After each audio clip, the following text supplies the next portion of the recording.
The footage you're watching is a Grandmaster solo ops that is minus 33 power, and we finished with an A rating with 2 minutes and 20 seconds left on the clock. This build jolts and eliminates everything so quickly, I honestly forgot it was a Grandmaster for a second. Today we're looking at the new and improved Stormdancer's Brace on a pure Arc Warlock.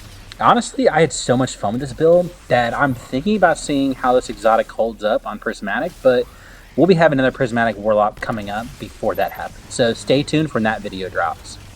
Now, as always on this channel, we're going to take a look at a few things: survivability, damage output, and timeliness. Timeliness being, can we complete this build in a reasonable amount of time? Because if you're like me, you have responsibilities outside of the game.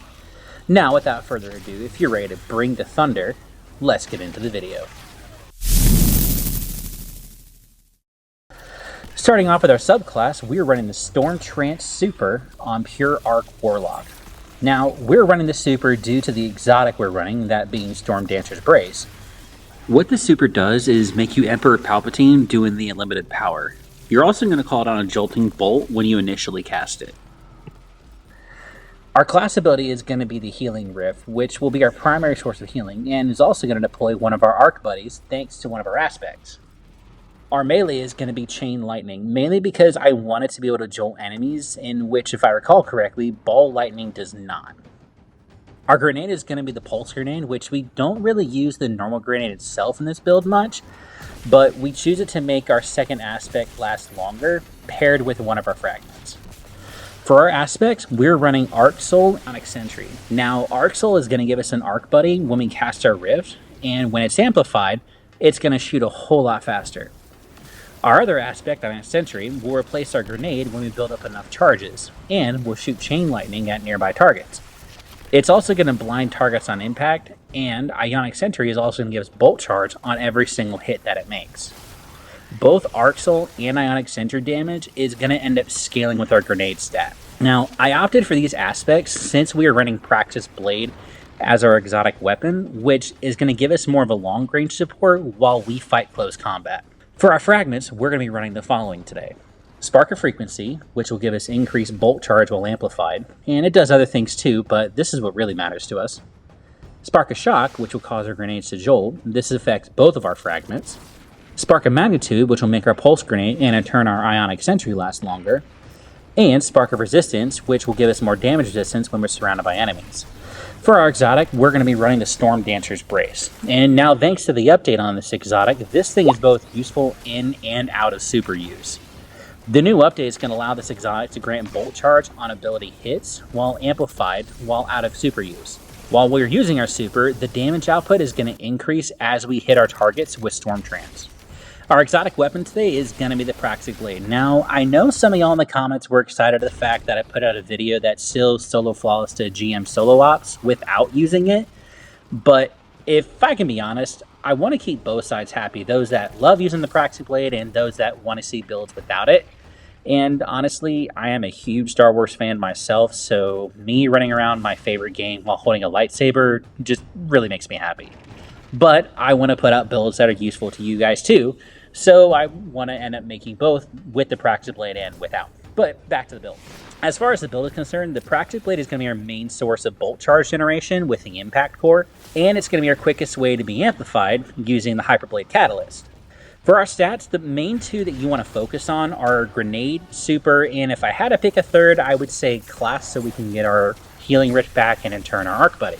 Grenade's going to affect both Arc Soul and Ionic Sentry damage, while Super is going to affect our outgoing damage during Stormtrance.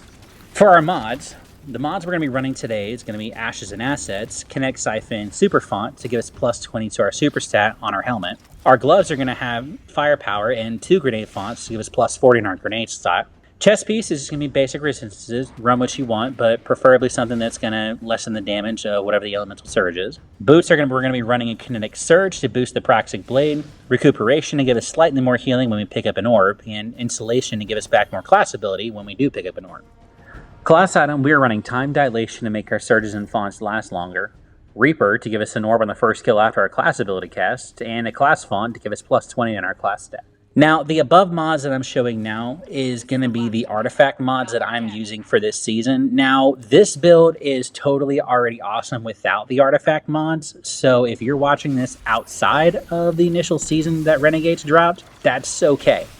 This build is still perfectly viable outside of this season and still hits super hard. All the artifacts are doing is giving us a little bit of edge. Now, you might want to opt in for another recuperation to give you more healing, because I am running Dielectric this season to give us some more healing back on arc debuffed enemies, but either way, it's up to you if you want to run these artifact mods or not.